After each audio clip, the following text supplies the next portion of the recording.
welcome back to Adobe Live.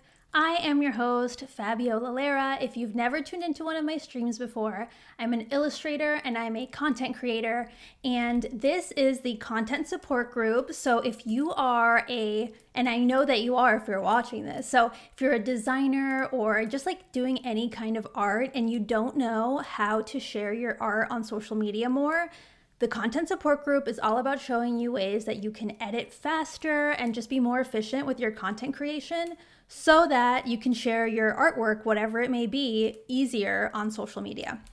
So in for today's content support group session, it's all about the new search panel that's available in Premiere Pro, which is so handy when it comes to like trying to sort your footage, trying to just like create that B-roll folder. I'm going to show you how I would do that using the new search panel. And yeah, that's what we're going to do today. And I'm also going to show you the new color updates. So like if you are filming in log, now there are updates in Premiere that are going to make it a lot faster for you to get to like your final color. So I'm also going to share how you can work through that. So we have a two-parter today. Let's pop on over to my screen. Okay, so quick thing just about me. If you are not familiar with my work, but I know a lot of people have tuned in before, but this is my portfolio. I'm an illustrator. I've made content before. What else is there to say, you know? And then I also have, as a part of the content support group, I don't know if you know, but I have a content creation support group for artists newsletter where I send updates anytime I have an Adobe Live workshop coming up, any sort of workshop or tip or tutorial, I send it to this newsletter. So if you're interested in that, check it out. All right, let's go to Premiere. Here we are. Okay, I have a lot of projects open, but it is for a reason. So the first thing that I'm going to show you today is all about the new search panel. So if we go on over to, okay, this project, I'm going to close this one. Okay, so if we stay, this is our main demo project. There are a lot of voiceovers that I've filmed, recorded. So here, the whole thing I want to show you is I have a very organized project. So I always like to tell people, keep your project organized. If you're not keeping it organized, you will run into problems and you're going to be like, why can't I edit faster? And I'm going to tell you, you can edit faster because you are being disorganized. And I've been there, okay? This has been me before, so don't feel bad. I'm just here to tell you that it doesn't have to be this way. So I just have some quick bins that I have in every single project. So if you watch my streams, you'll see it before. I just have the sequence folder, footage, audio, music, graphics, screen recording. Then I have my photos, adjustment layers, and I have this B-roll folder, which is what we're going to talk about today. The one thing that I want to show is that creating all these folders, like there are ways, and I've done plenty of tutorials for setting up this organization. And you can see here, if we go to my footage folder, which is right here, I have tons of folders with different footage. So let me open this up. There we go. So tons of other footage, and it's annoying to sort through, to be honest. Nobody likes to sort through their footage. So today I'm going to talk to you about the new search tools, which make it so much easier to search. So let's pop on over here to the search panel. So if you are not in this workspace, just make sure you go to Window, Workspace, Vertical. That's this workspace. So you'll get like the same layout that I'm working in. And from there, all you need to do is click this upper right little icon. It says Search Panel. That's what we need to bring up. So this is the new search panel. It has like media intelligence, so it's able to detect what you search for. So that has my last search and a couple of my other searches that I was doing today. But I wanted to show you here, there are tons of drop downs. Let me make sure that I'm not blocking it. Okay. So over here, we have a ton of drop downs. We can search visuals, we can search text, we can even search metadata. So what I want to talk about is like I'm building this. Let me minimize this. I'm building this sequence here, and this sequence is all about a new project that I'm doing. So I created these mini prints and I want to make a video to promote them and tell people about this project that I did.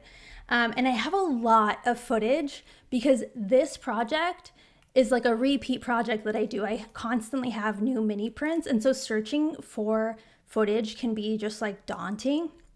So one way that I go about it is, now with the search panel, it's going to be so much easier. So let me share with you like the audio that I'm working on. So real quick, hold on. Sequence, let me duplicate this. Okay. I don't want to spoil it, so I'm just going to show you. So this is the audio that we're working with. You can follow along here if you need. Here we go. So it's real short. It's like 20 seconds. So this is like what truly how I would be editing if I have my main voiceover. Now I need to find the clips that like are going to help with this voiceover. I made mini prints of 9 Philadelphia neighborhoods, and they're now available. Oops.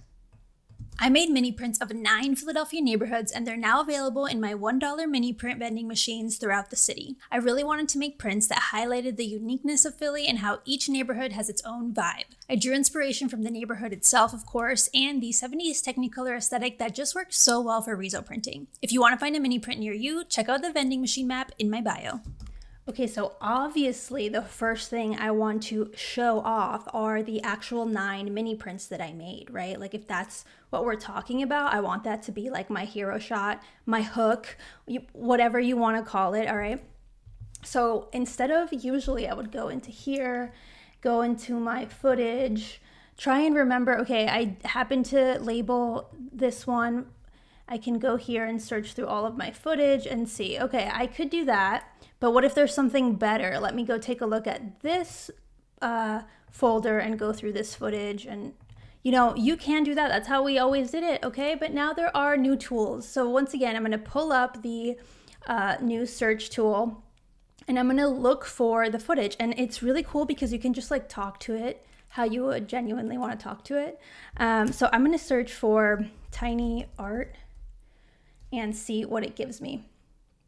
Okay, so it pulled up this one, and if you double click it, I can now see it in my program monitor, and it marked the in and out points for the tiny prints. So I don't even have to do that. I can now just drag this onto my timeline. Let me just like play it for you so you can see. I made mini. Oh, this is from my actual. I made mini prints of 9. So that's from the actual sequence that I made, but here's where it would be. There we go. And it just like marked the in and out points of there.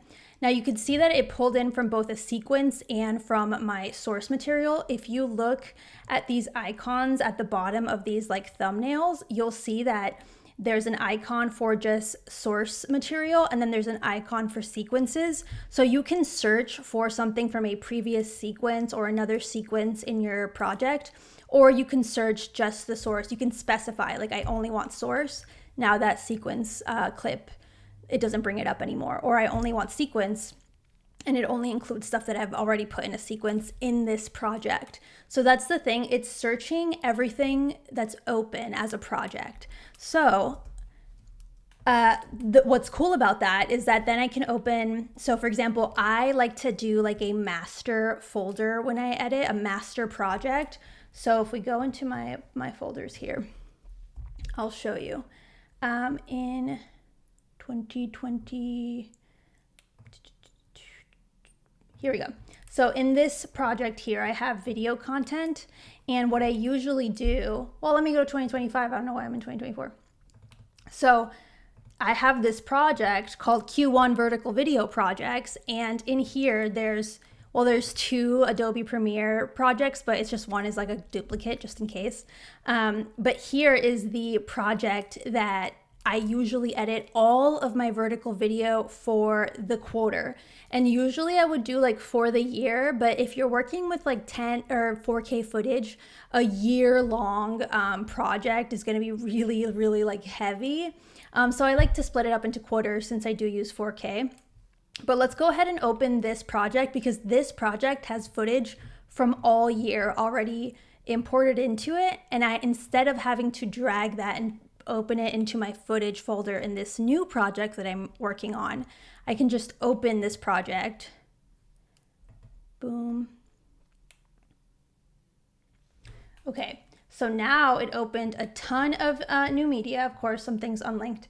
All right, so you can see now that we're in a different project. So here, let's go project search. This is the demo project that we were just in. And then here is the Q1 2025 vertical video project that I just opened. And you can see I have way more footage in here and just like way more sequences in here. And so now that I open that, if I go back to my original project, so let's go back to the search project. Here we go. And I open the search panel, the new search panel. I can now search for, let's say, tiny art in source material, and it's looking at the tiny art footage that from everything that I have open. So if I hit view all visuals, because it's if I go here and I had a search tiny art and I asked it to search everything, so it's searching visuals, it's searching text, and it's searching metadata. Nothing came up, but it is searching that. So if we click view all visuals, here it shows me all the thumbs essentially of what it identified as tiny art. Let's give it a second to load here. Okay, and it's true, like this is something that I made that is tiny art. And here's another one. Okay, wonderful, another one. And it identified all of it. It even has some like different kind of shots in there. It identified my sketchbook as tiny art. See if I can make this bigger. There we go. And then, oops. It really identified a bunch of different clips from all of my projects. So if I go here, I also see that I have this kind of footage, this footage from when I was in, this is a whole different camera, whole different footage. So it's really neat that you're able to search an entire project, even if it's not the project that you're working on. Like I can just open multiple projects and have it search through all of that footage for me. So that's really handy. Now, another thing that you can do aside from searching for visuals is search for text. So in text, that's basically the transcript that it's searching. So like what kinds of things from the transcript can it find? So let me say, like I talk a lot about content creation and that kind of stuff. So let's search for how many times I've said content in all of these projects. Here we go. It's a lot of times. This is all from one video. So I hit source. So now it's looking for source footage that I say content in. Let's like pull it up for proof. Content support group mini series. There we go. This is like the raw content creator, not raw, but in this world. Okay, and then what else? This footage is not in the current project that we've been working on. This is from that master large file that I just opened. What else? I guess I've mostly only said it there. Let's see if in sequences, how many times I've said it. Okay, a lot more, a lot different. Okay, here, what's this? Content. The problem is, all right, so there you go. It's pretty neat how it can pull from all sorts of different materials. And you can always specify if you only wanted to look through visuals or only wanted to look through text. So for the one that we're working on, which I'm going to constantly lose it today. Where are you? Here we go. I want to make sure, again, that the first shot, I made mini prints of 9 Philadelphia neighborhoods, is featuring those clips. So instead of having to go search for them, once again, I'm going to put tiny art print and see if it finds it in visuals and source. All right, so it found it right here. Double click. Let's play it through. Sounds good, looks great. I'm gonna just hide that for now. I'm gonna drag just the video of that in here because I don't need whatever random audio is on there. And I'm gonna make sure that in my properties panel, I hit fit. Okay, so now let's see. I made mini prints of 9 Philadelphia neighborhoods and they're now available. All right, and now available, I start talking about my vending machines. So now I would bring up that panel again and let's search for vending machine. Yeah, front display is a good one. And I'm asking for it to look at all of it, but really all it's going to be is visuals in the source files. So let's see. Okay, this is actually perfect. The first one that, oops. All right, let's take it from the top, guys. Let's go on over to, let's see where this is.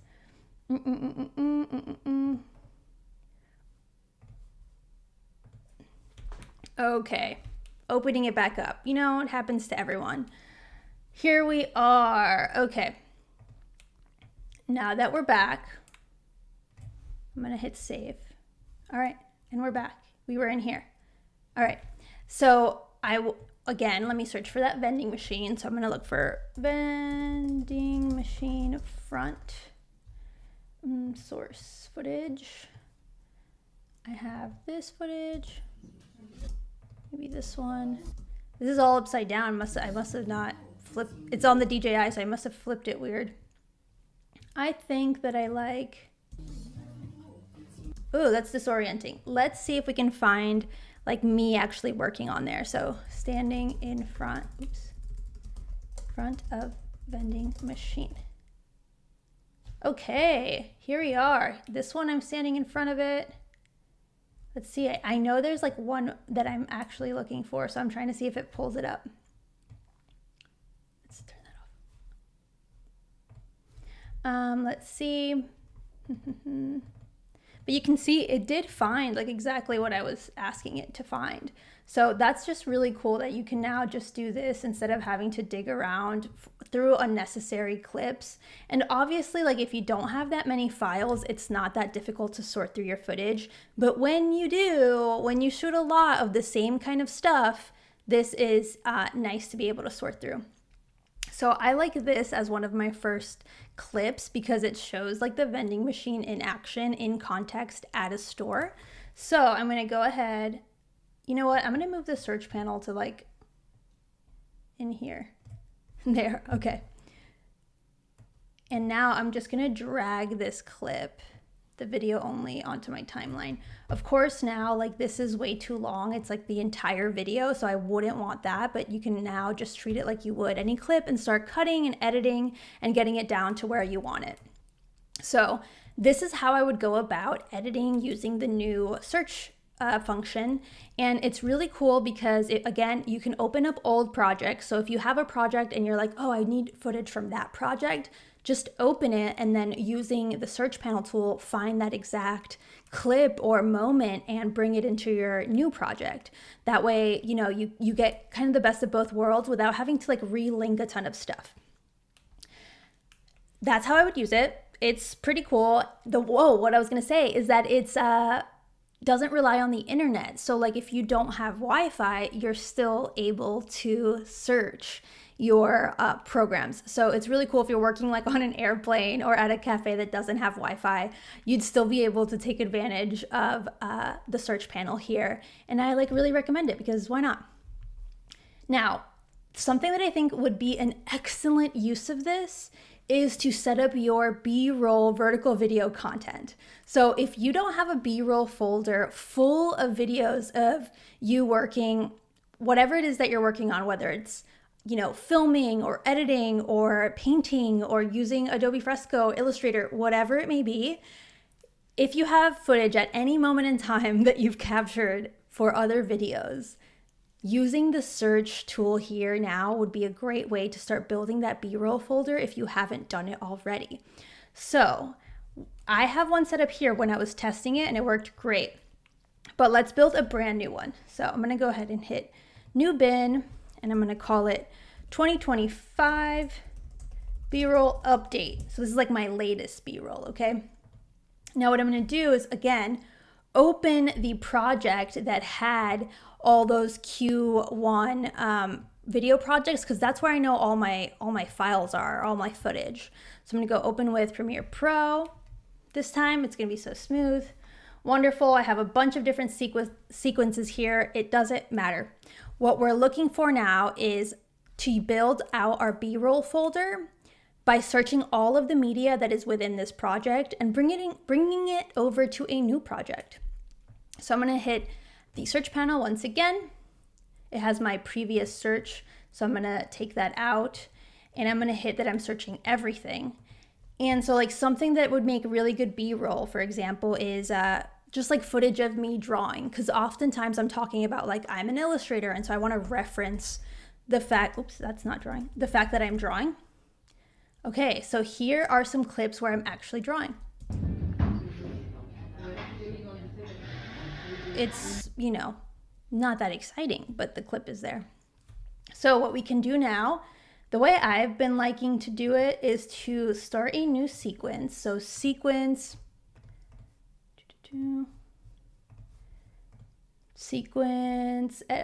file new sequence. Okay. All right, and I'm gonna call this sequence. I wanna check where it's at.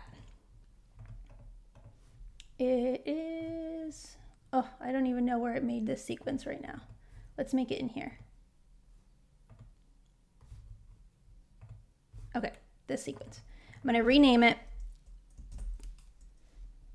B-roll, oops, B-roll 2025 clips. So this is gonna be a sequence full of these clips that I can pull from. So we're working on this sequence now. I'm gonna just close all the others. Close. I'm just gonna close these so I don't start editing on the wrong sequence. I'm sure it's happened to you guys before. All right, now we're in the B-roll 2025 clip, and now I searched drawing and I like this clip. I feel like I can use that in a video in the future. So I'm just going to drag, like I'm just gonna click on it and drag and bring it in. Keep existing settings. I probably filmed this in 4K. Okay. So from here, now I can just keep doing that and start compiling all of this B-roll footage. The other thing you can do once you have it here is to just drag it and bring it up. And now you also have the source footage associated with it in here. So that's really cool, because now in the future, anytime you click this footage, it'll be at the B-roll section that you identified. So in the future, you can just drag from here. You don't necessarily have to do the sequence part, but I like to edit from a sequence. I feel like it's easier sometimes to like scan through my sequence than it is through my footage, or just using the new search panel. Maybe it's unnecessary now. So let's go back to the search panel. See what other drawing moments I have. View all visuals. I'm in source. Have 81 results. Let's see. That's just like a picture of a drawing. Not so fun. What if I write like actively drawing? Maybe he doesn't like the captions. Okay, let's see. I don't know if it changed the results at all, to be honest. But here's like one. But this is like the entire thing. So I would just maybe put drawing. Let's see if we can do drawing on iPad. Okay, so I know that I've made a lot of videos in the past where I did draw on an iPad, and so here it really quickly found this little section. Just nuts. So that is like great B-roll, right? I think I'm listening to like a true crime podcast, so I'm not going to play it. But yeah, any of these little clips would make great B-roll for a future video. So I'm just going to grab it, drag it onto my sequence. I could also click and drag it right into my bin, and it puts it in my bin. So really it's up to you how you want to go about it. You could just leave it in your bin and then use the search panel for it, or not. I think, let's see what I have here. Here's me standing and drawing. So natural. Of course not. But you know, useful. Bring it into my folder. What else is here? No time, mornings are long. Okay.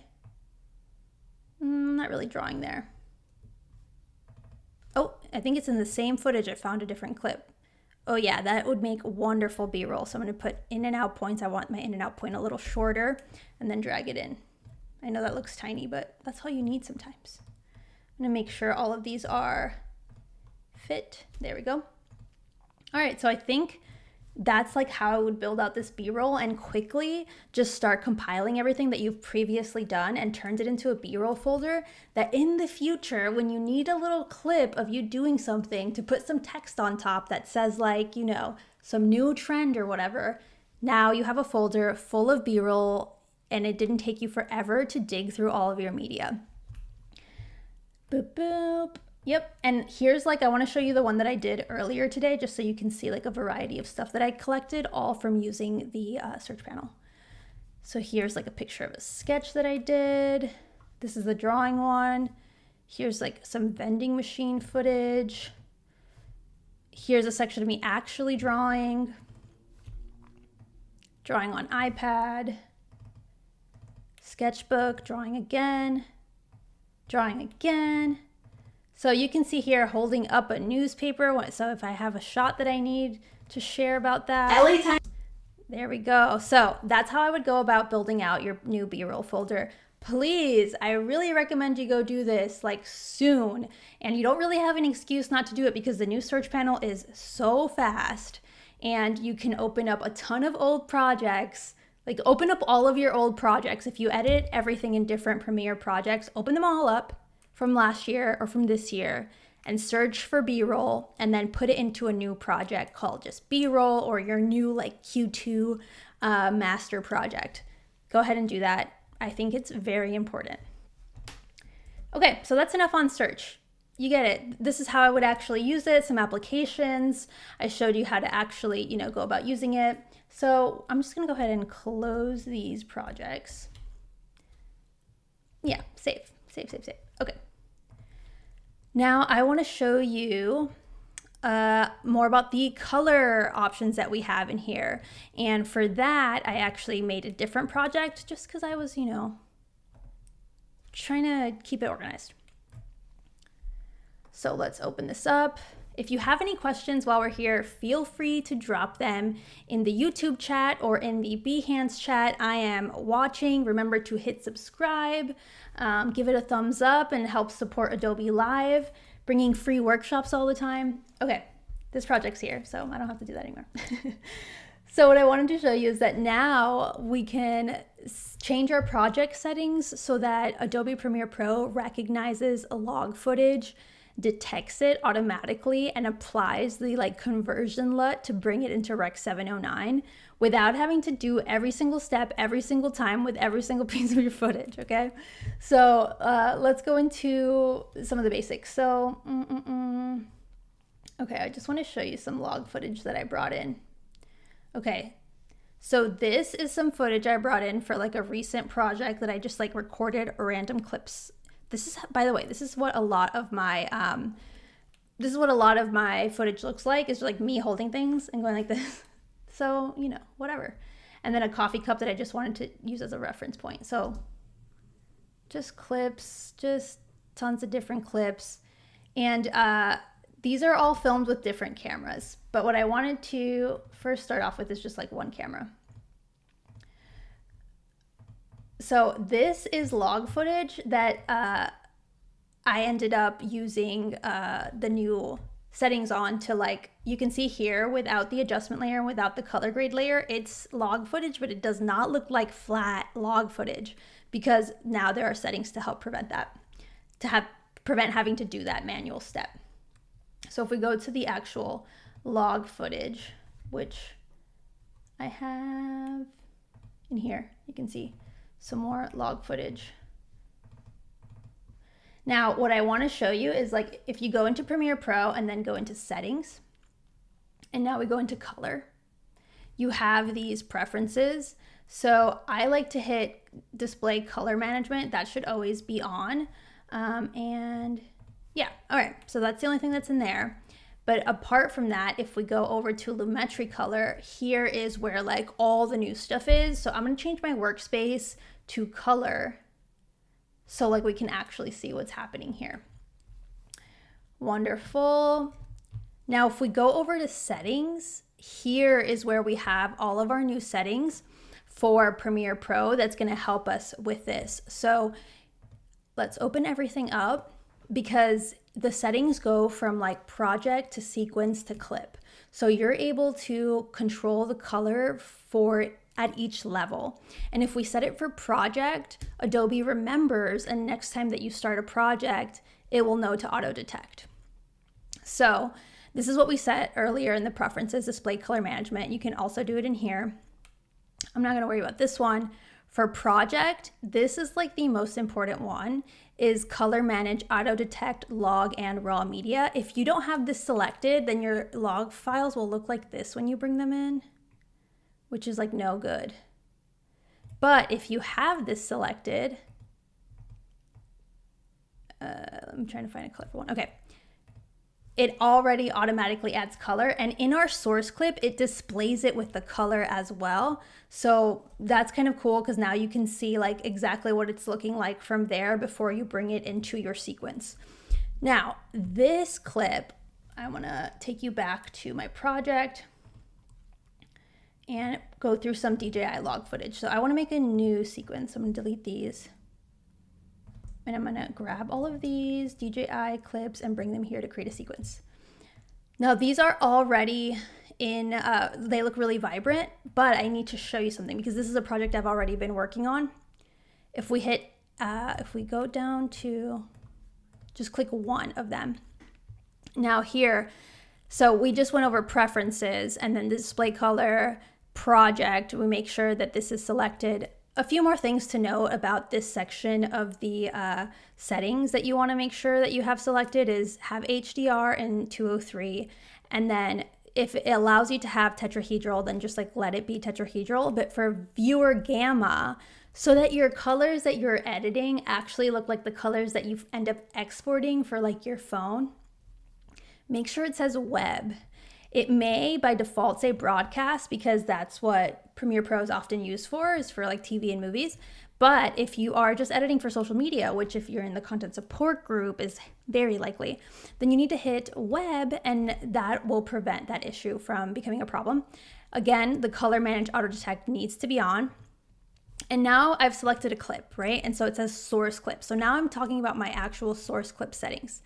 Now, what I want to get at is that originally, when I imported all of this footage, it was set to, let me show you because I corrected it and I want to show you what it looks like when it's not corrected. It looked like this. So this was my like original log footage in here.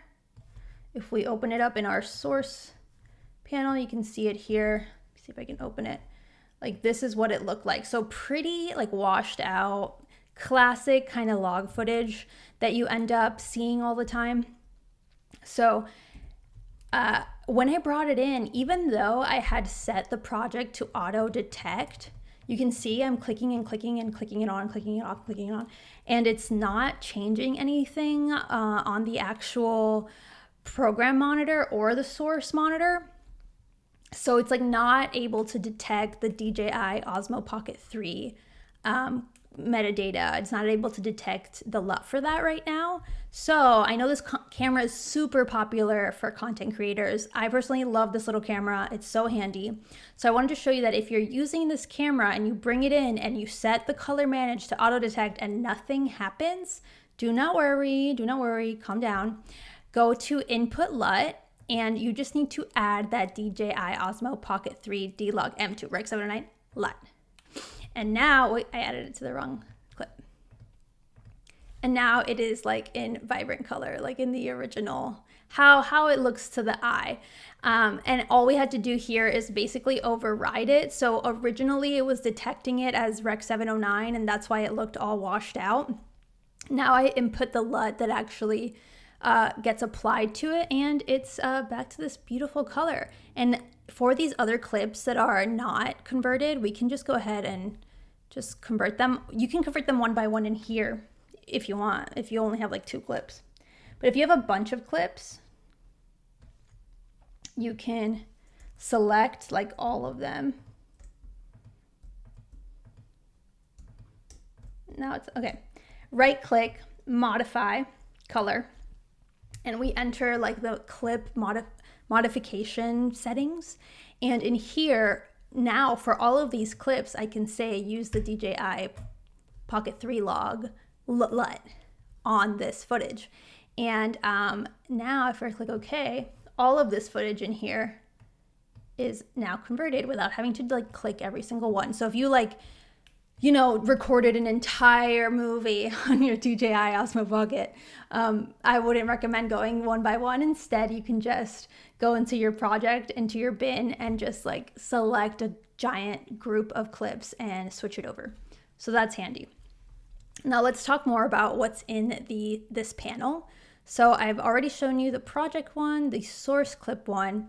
Well, let me show you the difference here when it does detect, when it is able to detect the log. So I have here some iPhone footage of the same stuff. And if I just grab some of these clips, let's see, this one in, and maybe this one.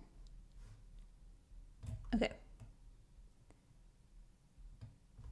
Perfect. You can see that they're pretty flat, but if we click on it and we go to project just to prove it to you here, in the source clip, under input LUT, it says none because it already auto detected. It assigned the media color space from the metadata, as this little pop-up says, and it recognized that it was Apple log footage and it applied it. So this is like the corrected footage. Now, if I turn this off, you can see that was like the original color grayness of the LUT.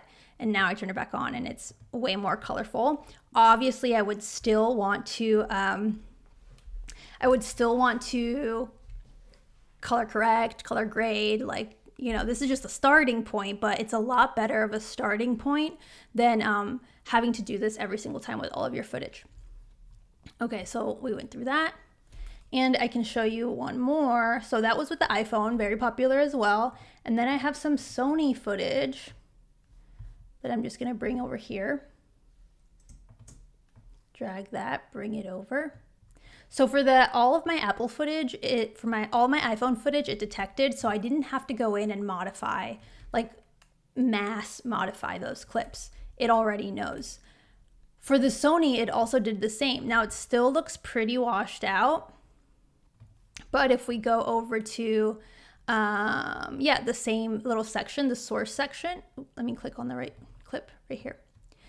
You can see that it already detected use media color space Sony S-Log2. So this was filmed in that picture profile. So that's why it's showing it. And just again, to show you the difference here, before log footage, after it was converted automatically. I didn't have to do that. And it also converted it in my source, so I can like automatically see it there. I'm not trying to guess what it would look like in my program monitor. So that's really handy. Now, let's go on to the sequence settings. So this is for the actual sequence that we're working on right here.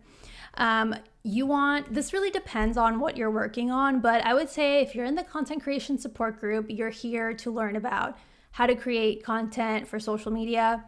Most likely, you just need to edit in Rec 709 standard, and you want to output it to Rec 709 standard.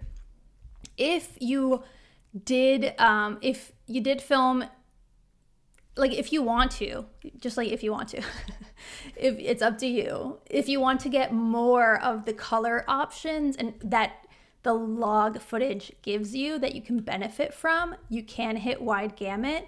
And now you're editing in wide gamut tone mapped for Rec 709. So it's just like gonna give you more controls, but it's also fine if you just edit in standard. It just depends how like granular you wanna get. It's a personal decision. All right, and so that's for the sequence. In advanced, I usually, like once I set this, I never look at it again. But for working color space, you want Rec 709 and you do want the tone mapping set and the input gamma compression set. Boom. For sequence clip here, it's just talking about this clip. So it's inputted it with the conversion of the S-Log2 and it's outputting it with the Rec 709 that we already know it's doing it. All right, so those are the settings. I don't really play with the input tone mapping, but you could play with it if you wanted to. But again, how much do you want to do every single time you go to edit a social media video? You know? All right, if you guys have any questions about this, let me know before we start actually color correcting and color grading some of this footage to show you how you can just like keep working in the Lumetri color panel. So this is how I usually do it. So the DJI, I always say DJI, but it's DJI. The DJI footage already looks great. Honestly, I was a little surprised that the Sony LUT wasn't like more dramatic. I would think that it would be, and I actually tried to play with it. So I went to source clip and I said override media color space. And I had switched it to S-Log3 and it kind of looks better. But technically it should be the S-Log2. But let me just show you. Yeah. Like even for this, if I switch it to override S-Log3, the color's a little bit more vibrant. It is overall really dark. I mean, there are some issues with this footage. Okay, I didn't set a manual white balance. I didn't set a manual exposure. So everything is kind of constantly moving, which is not a great place to start color grading from, you know, to be transparent. But sometimes like I'm just shooting in auto because I don't want to be that precious. I'm trying to move fast here. So anyway, I'm just going to set it back to the original color space that it detected. But I just wanted to show you, like, you can select a clip and in the source clip option, override it with anything else. So if you decide like, oh, that just like is not for me, or like I want to switch it up, I guess you could. Or the reality is like if you want to set it to something else, if it didn't detect it at all, this is how you could do it, right? So like if it didn't automatically detect S-Log2, I could override it right here and modify everything this way. But it did, so I'm going to go back to the original. All right, so from here, let's focus on this Sony footage. So I'm going to remove some of the DJI footage. So on this Sony footage, the way I would go about doing this is I would, let me switch myself to the right. Okay, I would look at my project. In my project, I would create a brand new adjustment layer. So I have a bunch here because I was doing this earlier, but always I recommend just like make an adjustment bin and then go to new item, adjustment layer. It'll make it for the sequence that you're on, and then you just drag it over. Okay, and this is just like a transparent layer that we can use to apply effects to the rest of the footage. Okay, I'm trying to like get this big and also this big. It's a little complex. From here, all of this footage is like the same looking, right? So that's cool. That's why we can have an adjustment layer just for all of the Sony footage. I would also have an adjustment layer for all of the iPhone footage and all of the DJI footage if I wanted to. That's how I would go about it, just to make sure that each camera, because each camera is going to look a little different, and then like to my eye, try and match it as best as I can. Now, with the adjustment layer selected, I'm going to leave the settings section and pop on over to the edit section. Now we have all of these different settings that we can apply to this adjustment layer to bring some life back into this footage that is, you know, so boring. And if you know Rezo prints, they're really bright, okay? And these are not looking very bright. This is also like this is some BTS here because I haven't announced these prints. They're going out later. So that you're getting an exclusive sneak peek at these new prints. I don't know how long I want to keep that up there. I'm just gonna hide it. Let's see. All right, let's do that.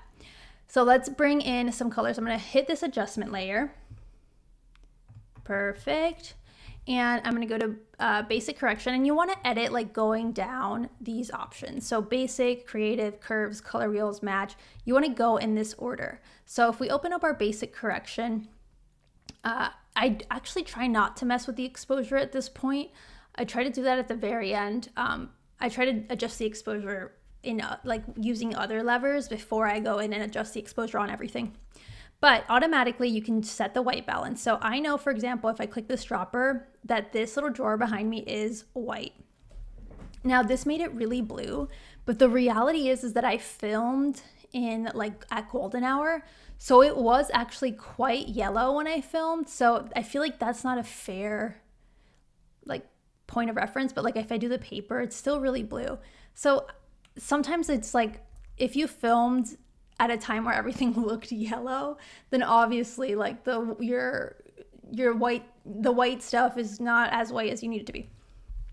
So I could adjust it that way if I liked it. I could or not, you know, again, all of this stuff is like a little bit subjective depending on what you're trying to deliver with your color, like what you're trying to convey. So from here, I'm not going to mess with the white balance. I decided I don't like it. I'm going to go into contrast. So let's add some contrast back. That is going to definitely make it better. But again, I don't want to go all the way to 100. I want to try and find other ways to do this. So like, let's do it a little bit. Let's boost those highlights up, push the shadows down. So let me turn this contrast. Okay. And then boost the overall white available. And the black shirt definitely like you lose a lot of detail there, but to be honest, it's a pretty matte black shirt. So I'm going to push it a little bit. I'm not going to touch saturation or exposure in here. Again, I could play with contrast, like that would help, but I feel like there are better ways to do that, so I tend to not do it in there. For creative, here's where you usually can still add your own like creative LUT. So if you've bought a LUT from anyone before, here's where you can input it and play with the intensity of it. I really recommend playing with the intensity, but today we're talking about how you would do it yourself. So I'm gonna close this. Curves, I really like playing with curves.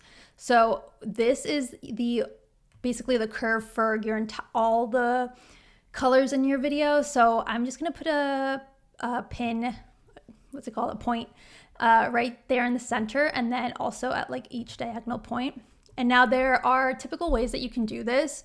So you can move this up and move this down and create this like very subtle S curve. And you can see this already got very contrasted, which is one of the reasons why I don't like to contrast in my basic area, because see, I'm gonna put this to 0, because then it's like I'm moving it in too many places and it gets hard to control. So I like to do it just in my curve when I can. So let's see. Great. Again, my skin's a little red, so we'll talk about that later. You could do the S curve, or another one that sometimes is nice is instead of doing the S curve, if you click anywhere outside of the line, it'll set it back to like straight, so you can reset. I would do, again, 3 dots. And then I'm going to actually lift this one up and lift this one up and bring this one down. So sometimes this works nicely, sometimes it doesn't. So it kind of just depends. So I don't think I like that for this version, so I wouldn't do it. I think the S curve worked a little bit better. Hold on. I mean, it's not bad. I'm trying to set those points. Okay. So you could definitely do that. It's a look if you wanted it to not be like so contrasted, but still have some life to it. But not all footage obviously works well that way. So let's bring it back to the slight S curve. Okay. And I'm trying to be light with it because otherwise it like gets a little too dramatic for my taste. So let's see. Yeah, see, I don't want the black set. Okay, so let's set it around there. And again, I'm trying to color correct the footage and just get it to like how it was kind of like originally to my eye. Again, this is where the white balance thing could come into play. If I set the white balance, ooh, that's way too yellow of a white balance. Let's say the paper's the white balance. What is going on? Okay, let me reset. Now I just redid it all, but if I set the white balance there, like it would look similar here. Overall, you can still make it look how you want, even if you set that white balance. So now I'm gonna go back to my curves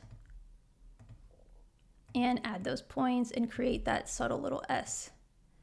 So now again, with the color correction, it also looks great. It's a little red overall, but we can fix that with some other options. Let's see what happens if I do this. I don't like it. Not too much. Again, it's a little bit up to you how much contrast and stuff you want. Let's say there. And then one of the last things is here, the color wheels match. This one is great because you can start setting like the colors for your shadows, your midtones, and your highlights. I always love this part the most.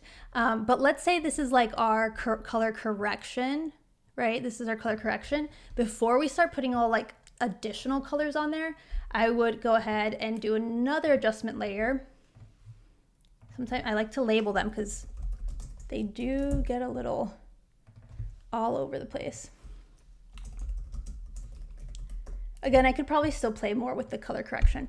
I'm gonna hit color grade, I'm gonna drag it over, and I'm going to just expand it.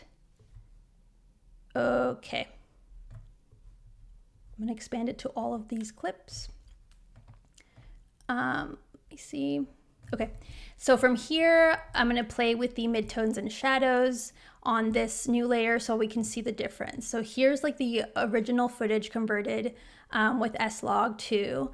Then here is our like color correction. And now we're gonna add some color grading. So I want the midtones to maybe be more yellow because I want it to be like friendly and warm. And then I want my shadows. Let's see if there's a better image for shadows. Maybe in here. For shadows, I want them to be a little bit more blue. Let's see though with these clips what it looks like. Just a little bluer. See, I'm gonna make it dramatic so you can tell. So that's like very dramatic. I wouldn't want that, but you can just subtly move it, just shift it a little, and then you know, orange and blue tend to cancel each other out. So it's like a good balance to have. They're opposite in the color wheel. You know, like if those are the colors you can combine and start making black and brown. Anyway, you can also play with these levers on the side to boost your shadows up. So you can see here I'm bringing those shadows up and they are blue. Again, I don't need to do that, but you could. And same goes for your midtones. We could bring these up and they're like yellow. I wouldn't play with that until like the very end. And then for your highlights, I also want them to be a little yellow, but maybe not as yellow.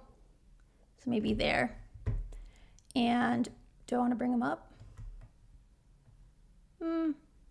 So this part is just like, how do you want your video to look? Is this too much of a style for you? So let me show you. Before, after, before, after. Let me see, let me change my view so we can see it a little bigger.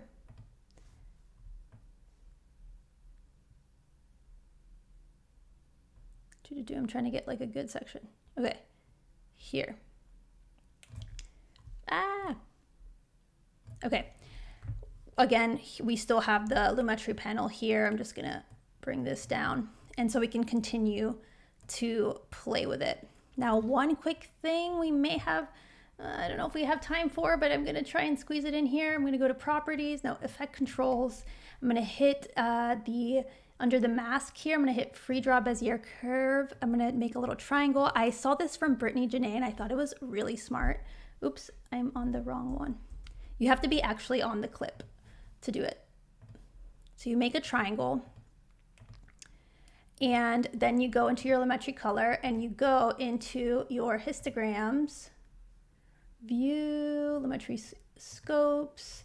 You see this? This is where we want our complexion to be, essentially, is along this line. You can see here that it's like kind of towards the red. And if you remember the footage, it did look red. So what I would do here is move that over to, let's say, the yellows. And you can see it shifting over. So that's too far over, maybe right about there. Now it's like right on top of this line. I go back to my effect controls, remove that mask, and we've like made that complexion better. Again, we also have the effects of this going on, so it's adding to it. But that's one way you can check and like improve your complexion. Again, you can always play with this more or less, make it less yellow, all that kind of stuff. And there are way more ways to go into complexion and all of that. That's a separate video. But thanks for joining me today. We went over so many things. We went over the new search panel, how you can search across all of your projects using the new search panel and media intelligence. Then we went over all the new color settings and how you can use them to start grading, color correcting and color grading your footage a little bit faster than you usually would. All right, guys, thanks so much for watching. Give it a thumbs up. Stay tuned for the next Adobe Live. Don't go anywhere, and I'll see you next time. Bye.